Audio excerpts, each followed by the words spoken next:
MP का विधानसभा सत्र। नमस्कार, बात मुद्दे की में आपका स्वागत है। मैं हूं राजेश सक्सेना। 22 फरवरी से शुरू हुआ मध्य प्रदेश विधानसभा का बजट सत्र आज अनिश्चित काल तक के लिए स्थगित कर दिया गया।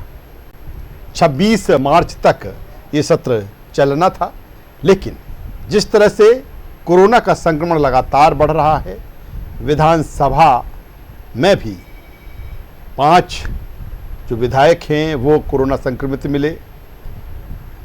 मध्य प्रदेश विधानसभा सचिवालय का जो स्टाफ था वो कोरोना पॉजिटिव हुआ और यही कारण है कि 26 मार्च तक चलने वाला ये सत्र उसके पहले ही अनिश्चित काल तक के लिए स्थगित कर दिया गया। कई मायनों में ये सत्र अहम रहा, खास रहा, क्योंकि कोरोना के चलते लगातार जो कई सत्र हैं वो आहूत नहीं हो पाए। दूसरी तरफ इस सत्र में विधानसभा अध्यक्ष का चुनाव हुआ और ये भी सही है कि प्रोटेम स्पीकर रामेश्वर शर्मा ने इतिहास भी रचा इतने दिनों तक प्रोटेम स्पीकर रहने का। सरकार की प्राथमिकता बजट को लेकर थी, बजट पास हुआ और इसके अलावा लव जिहाद के खिलाफ धर्म स्वतंत्र विधेयक भी सदन से पास हुआ। विपक्ष के पास तमाम सारे मुद्दे थे सरकार को घेरने को लेकर। कितना विपक्ष उसमें सफल रहा या फिर सत्ता पक्ष ने किस तरह से विपक्ष के हमलों का जवाब दिया, आज इसी मुद्दे पर हम चर्चा करेंगे, बातचीत करेंगे। लेकिन उससे पहले देखते हैं इसी से जुड़ी एक खास रिपोर्ट।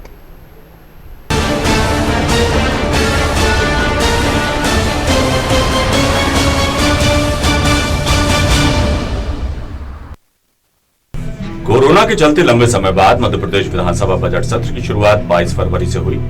26 मार्च तक सत्र को चलना था, लेकिन कोरोना के कारण सत्र की कार्रवाई अनिश्चितकाल के लिए स्थगित कर दी गई। कई विधायक और विधानसभा सचिवालय का कुछ स्टाफ कोरोना संक्रमित मिला था।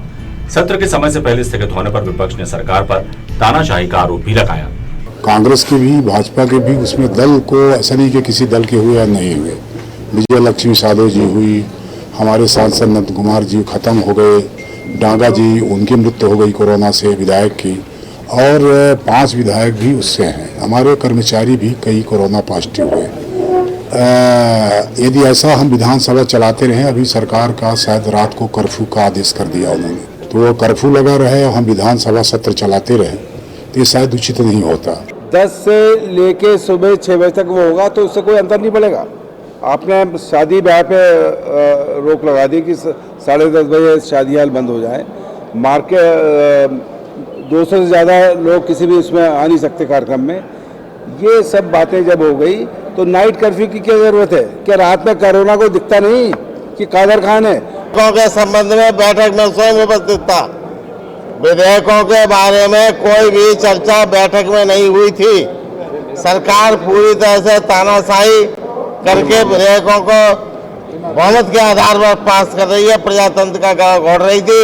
इसलिए हम लोगों ने विरोध स्वरूप बहिष्कार किया है। लगातार बसें आ जा रही हैं, इसके बीच में क्या कुछ नागपुर महाराष्ट्र जहाँ से कोरोना महाबीमारी अधिक फैली हुई है, वहाँ से हमने सरकार व्यवस्था कर रही है कि वहाँ पूरी चेकिंग के साथ ही वहाँ बसों में बैठाला जाए लोगों के लिए, ताकि वहाँ के लोग यहाँ आने के पहले उनकी जांच कंपलसरी कर दी गई। बजट सत्र की हम बात करें तो ये सत्र अभी काफी अहम रहा है। जाहिर सी बात है, सरकार की प्राथमिकता बजट पारित कराना था।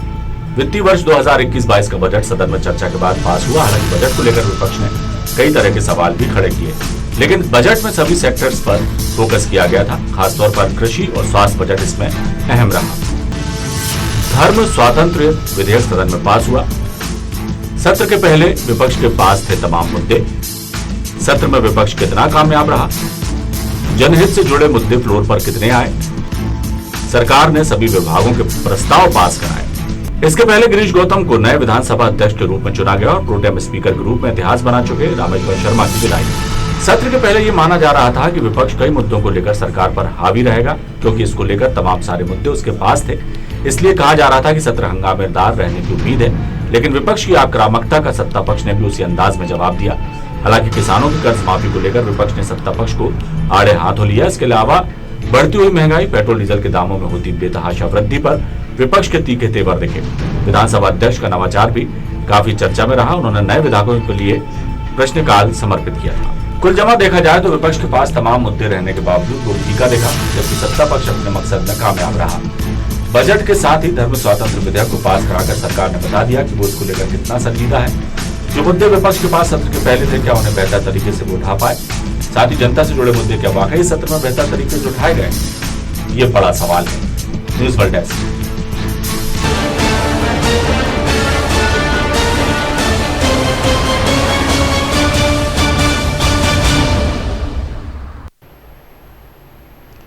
तो एमपी का विधानसभा सत्र और समय से पहले अनिश्चित काल के लिए स्थगित किया गया, वजह बना कोरोना। लेकिन विपक्ष तमाम तरह के सवाल इसको लेकर उठा रहा है, तानाशाही इसे बता रहा है। सवाल यहाँ पर ये है कि क्या विपक्ष को विश्वास में नहीं लिया गया, उसको लेकर चर्चा नहीं हुई। तमाम तरह के सवाल इससे जुड़े, इसी मुद्दे पर बातचीत करेंगे, चर्चा करेंगे। चर्चा शुरू करें उससे पहले अपने मेहमानों से तारुफ कराना चाहूँगा, परिचय कराना चाहूँगा। हमारे साथ में हैं शंकर लाल तिवारी साहब, पूर्व विधायक, बीजेपी के वरिष्ठ नेता। स्वागत करता हूँ आपका। हमारे साथ में हैं वरिष्ठ पत्रकार सूर्यकांत चतुर्वेदी जी। सूर्यकांत जी, आपका स्वागत है। और कांग्रेस के युवा नेता, प्रवक्ता फिरोज सिद्दीकी साहब हमारे साथ में हैं। फिरोज जी, आपका भी स्वागत है। समय से पहले सत्र अनिश्चित काल के लिए स्थगित किया गया। शंकर लाल जी के पास में आऊँगा। लंबा अनुभव रहा है सदन का, कई बार वो विधायक रहे हैं, बेहतर तरीके से विधानसभा को, विधानसभा की कार्यवाही को वो जानते हैं। शंकर लाल जी, क्या कहेंगे जिस तरह से 26 मार्च तक चलने वाला सदन उसके पहले ही अनिश्चित काल तक के लिए स्थगित कर दिया गया? सवाल इस बात को लेकर कांग्रेस उठा रही है कि बिना विपक्ष से चर्चा किए ये फैसला लिया गया। कितना उचित रहा ये, या किस रूप में देखते हैं इसको आप? मैं सोचता हूँ कि सदन को हमेशा पूरा चलना चाहिए, अधिकतम चाहिए, और इसका प्रयास सभी दलों ने करना चाहिए।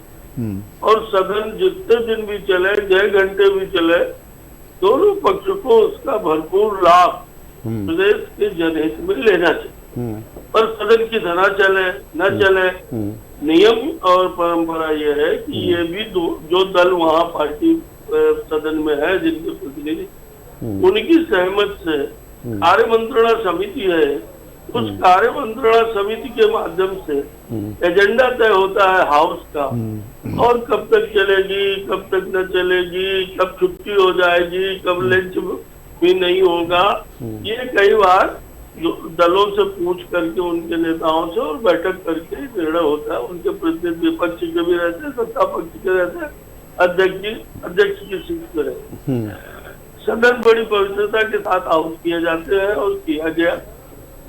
एक बात तो ये आई है, कांग्रेस के लोग राय का पहाड़ न बनाने लगे, उनसे क्षमा मांगते हुए कहते हैं उसी के भाई साहब से। कोरोना की एक बात तो इधर देखिए, लगातार 15 दिन के अंदर मध्य प्रदेश में और देश के अन्य भागों में, मोस्टली महाराष्ट्र हो गया, केरल हो गया, अपना मध्य प्रदेश हो गया, इन स्थानों पर कोरोना का टर्न करना है और कोरोना के आंकड़े बढ़ना है। इंदौर, भोपाल, फिर उसके बाद 5-7 जिलों में और तेजी।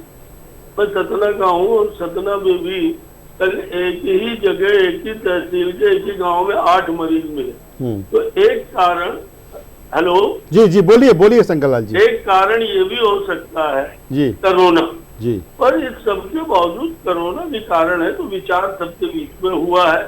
कार्य मंत्रणा समिति की बैठक में प्रतिपक्ष के लोग बैठे रहे हैं। पर मैं आपको दूसरी तरफ लेना चाहता हूँ, मुझको आधा मिनट दीजिए। बिल्कुल।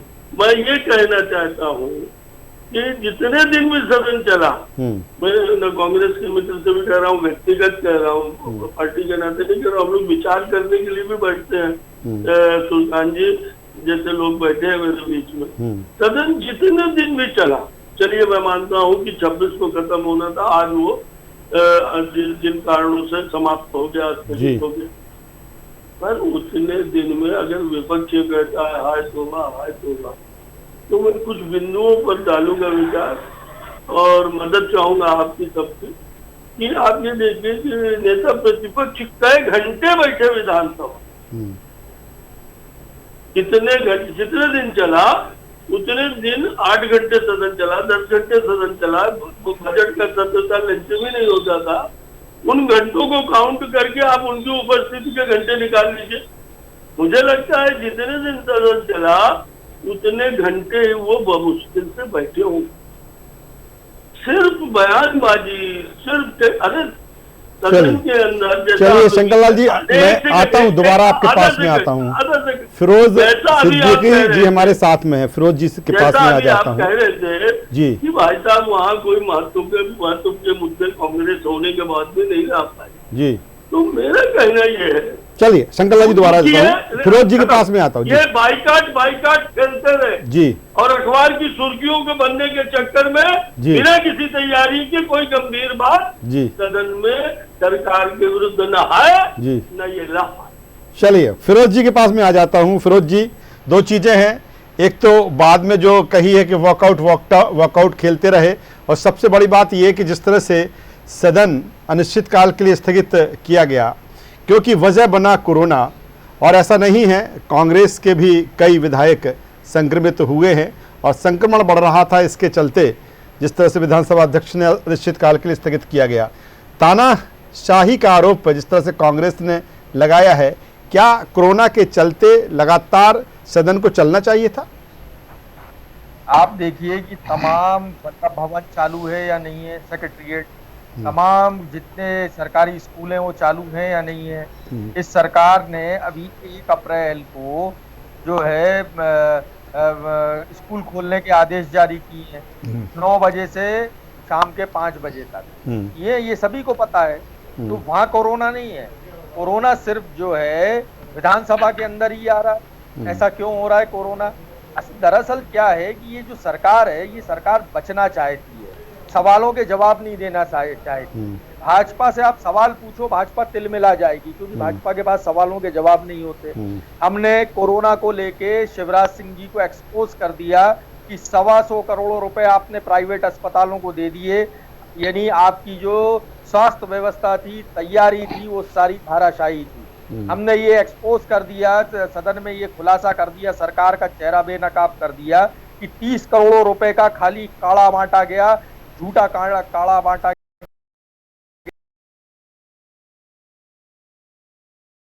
गया। इसमें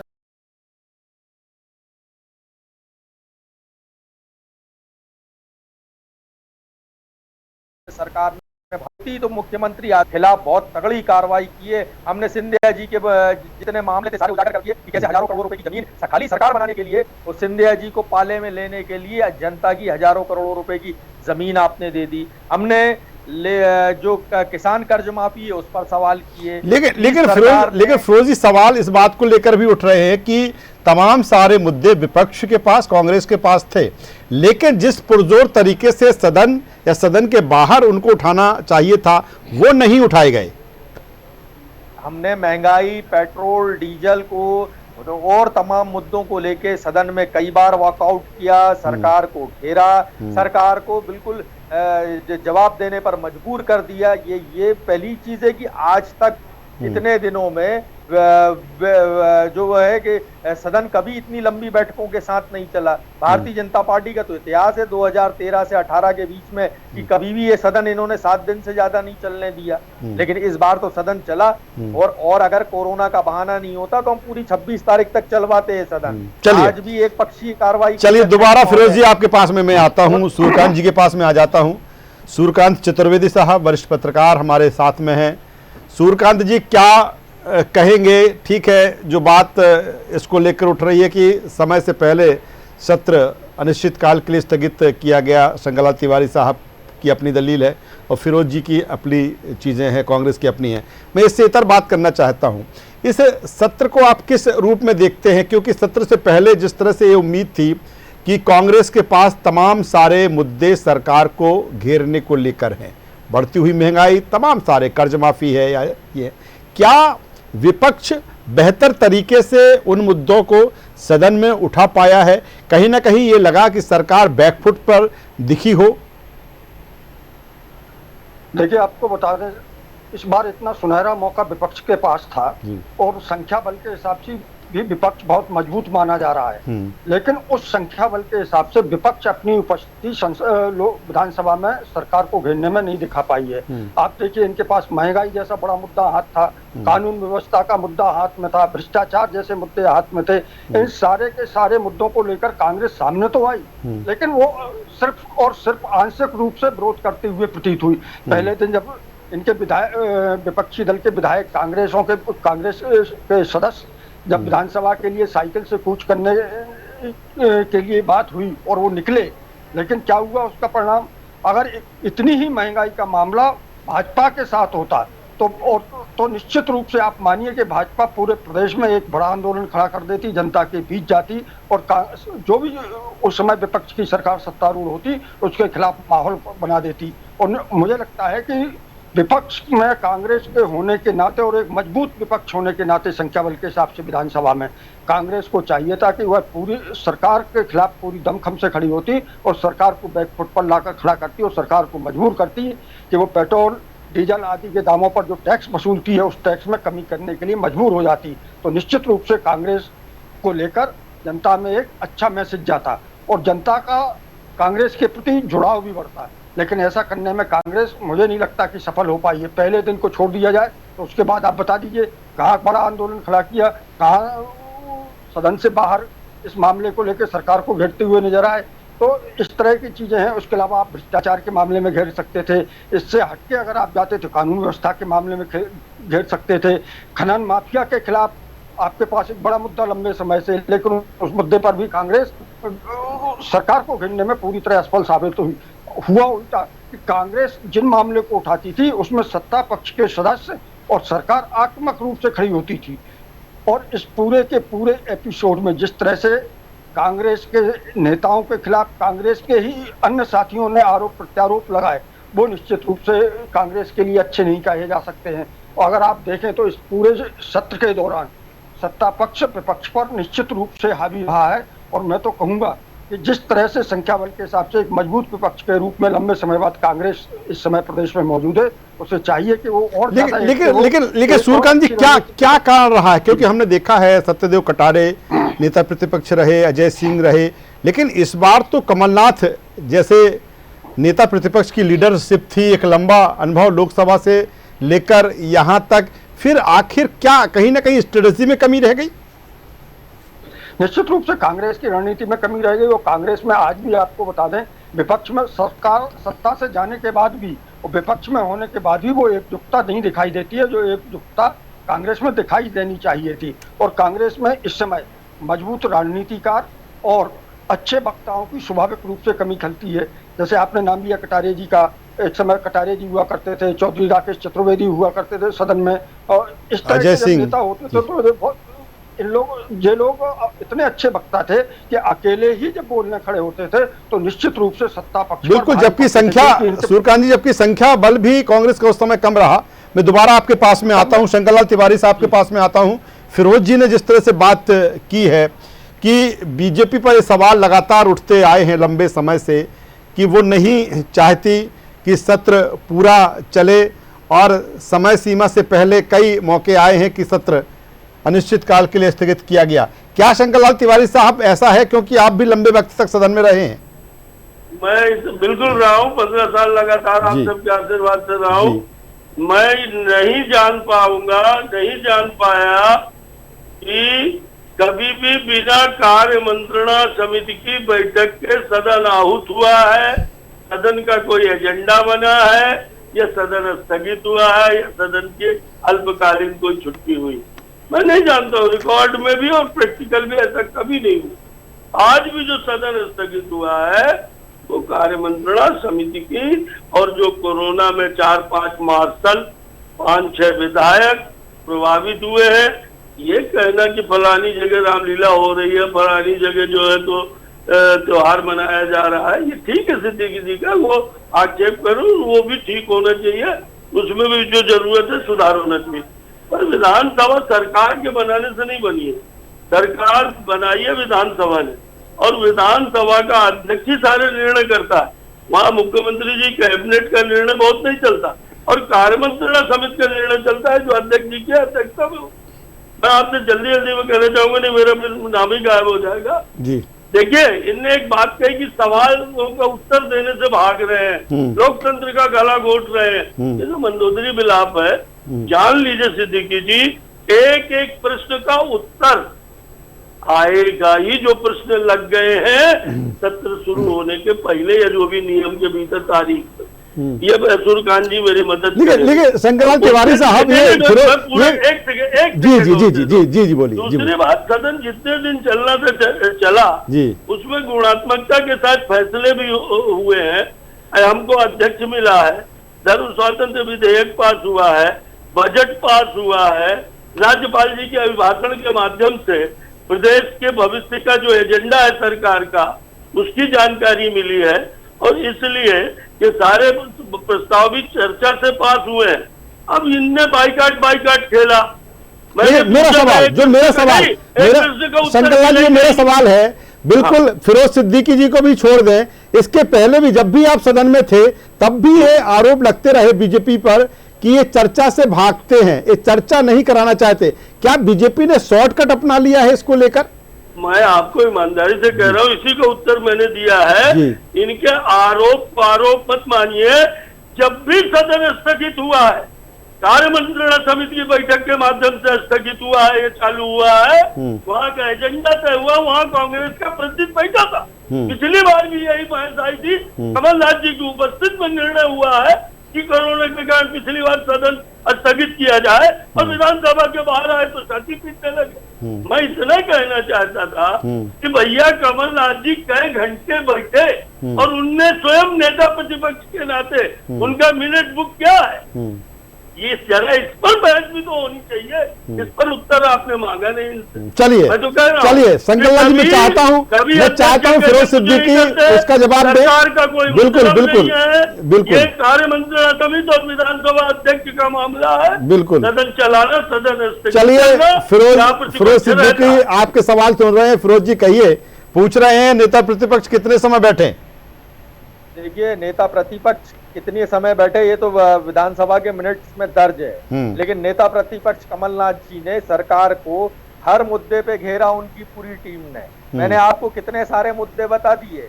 अगर सरकार में नैतिक बल है तो जांच के आदेश दें सिंधिया जी के खिलाफ, जांच के आदेश दें आप काला सप्लाई में। और अभी हम ये मुद्दे तो अभी हमने विधानसभा में उजागर किए हैं, और अभी 6-7 बैठकें और होती तो और सरकार की हम हालत खराब करते। और आप देखिए कि जब 15 महीने हम थे और उसमें भी दो बार सदन आहूत हुआ, भारतीय जनता पार्टी कब किसको घेर पाई? एक भी मुद्दे पे कहीं घेर नहीं पाई है, और उल्टे इनके 2 विधायक जाके और कांग्रेस के साथ बैठ गए थे। इनकी ये स्थिति है भारतीय जनता पार्टी की कि सवाल मत करिए आप, अवैध खनन पे जवाब नहीं दे पाए आप है ना, दमोह के प्रकरण पे जवाब नहीं दे पाई सरकार, जानकारी एकत्रित की जा रही है। और जब भी कांग्रेस चाहती तो लंबा बायकॉट कर सकती थी, लेकिन ये इतिहास रहा है मध्य प्रदेश में कि बायकॉट जब कांग्रेस ने किया है, ये सरकार सदन बंद करके भागी है। आप खुद गवाए राजेश सक्सेना जी, आपने बहुत कवर किया विधानसभा को, और कांग्रेस ने कई बार, सत्यदेव कटारे जी ने वॉकआउट करके गांधी प्रतिमा के बाहर बैठ गए थे तो ये सदन बंद करके भाग गई थी सरकार। याद कर लीजिए आप इन्हीं मुद्दों को। कई बार ये छल प्रपंच के खेल खेलते हैं कि उपनेता प्रतिपक्ष को खरीद लिया तो कहीं इसको खरीद लिया, ये बहुत सारे काम किए हैं इन्होंने। लेकिन इस बार सरकार जो प्रोपोगंडा जनता के बीच में फैला रही थी कि हमने इतना काम कर दिया, हमने कोरोना से ऐसी लड़ाई लड़ ली, हमने ये काम कर दिए, वो सारे काम, उनका जो चेहरा था वो जनता के बीच में उजागर हो गया। हाँ, अब ये एक इस बात को कहा जा सकता है कि सरकार को किसी मामले को लेके निर्णय नहीं ले पाए, मतलब मजबूर नहीं किया किसी निर्णय को लेके। तो इस बार कॉल अटेंशन मोशन नहीं लगे। ध्यान आकर्षण प्रस्ताव, जो मुझे जानकारी है, मैं सदन में रहता नहीं हूँ, सदन की मुझे जानकारी नहीं, ना मैं कभी सदस्य रहा, तो अगर ध्यान आकर्षण प्रस्ताव लग गए होते विधायकों के तो हम वो भी काम करके दिखा। चलिए ऐसे सूर्यकांत जी, चलिए रही है, छूट गई और तमाम तरह के आरोप प्रत्यारोप है, रह गया। तो इस पर ज्यादा चर्चा करने से बात, चलिए बेहतर क्रियान्वयन किया, अपनी टीम को बहुत बेहतर तरीके से उन्होंने आगे बढ़ाया। चलिए शंकर लाल जी कुछ कह रहे हैं क्या?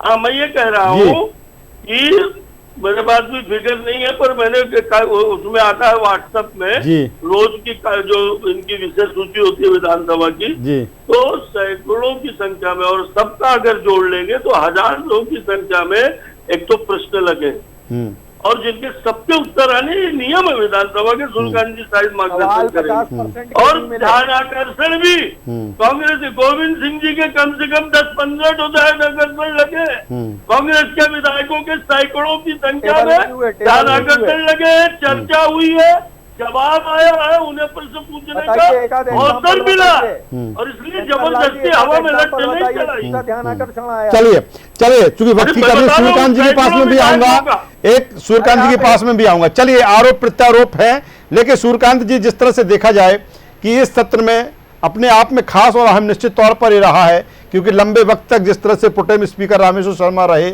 और नए विधानसभा अध्यक्ष मिले मध्य प्रदेश विधानसभा को गिरीश गौतम के रूप में, क्या कहेंगे कि एक बेहतर नवाचार कि नए विधायकों के लिए प्रश्नकाल अलग से, लेकिन जिस तरह से उन्होंने संचालन किया है सदन की कार्यवाही को, और ये भी सही है भले 26 मार्च से पहले आज 16 मार्च को ही सदन की कार्यवाही अनिश्चितकाल के लिए स्थगित की गई, लेकिन जितना भी सदन चला कह सकते हैं कि बेहतर तरीके से उन्होंने संचालन किया है इसका।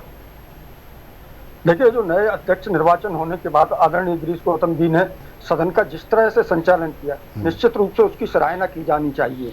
और उन्होंने जिस तरह नए विधायकों के लिए एक नया प्रयोग किया, जैसे विधानसभा की कार्रवाई में एक नवाचार माना जा रहा है, वो भी सराहनीय, क्योंकि जब नया विधायक कुछ निर्वाचित होकर आता है सदन में तो स्वाभाविक रूप से उसे अधिक मौका मिलना चाहिए और उसे अनुभव भी मिलना चाहिए। तो उन्होंने जिस तरह से नए विधायकों के लिए एक पूरा प्रश्नकाल रखा है, वो एक अच्छी पहल मानी जा रही है। इसके अलावा अगर आप देखें तो सरकार ने बहुत सारे विधेयक उसमें लाए हैं, और बजट सत्र के हिसाब से बजट पास हुआ है, राज्यपाल का अभिभाषण हुआ, जैसे तिवारी जी ने कहा कि सरकार की जो अगले 1 साल की वो है उसके बारे में जानकारी दी गई।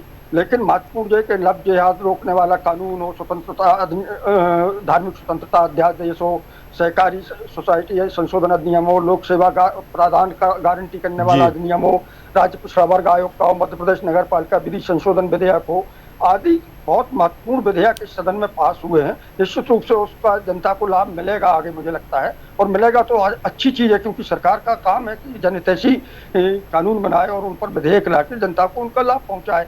तो एक अच्छा सत्र का संचालन वर्तमान अध्यक्ष ने कहा, लेकिन लोगों को अपेक्षा थी कि शायद इसी सत्र में विधानसभा का उपाध्यक्ष भी मिले, लेकिन वो नहीं मिल पाया है। तो हो सकता है कि अगले सत्र तक उसको इंतजार करना पड़े।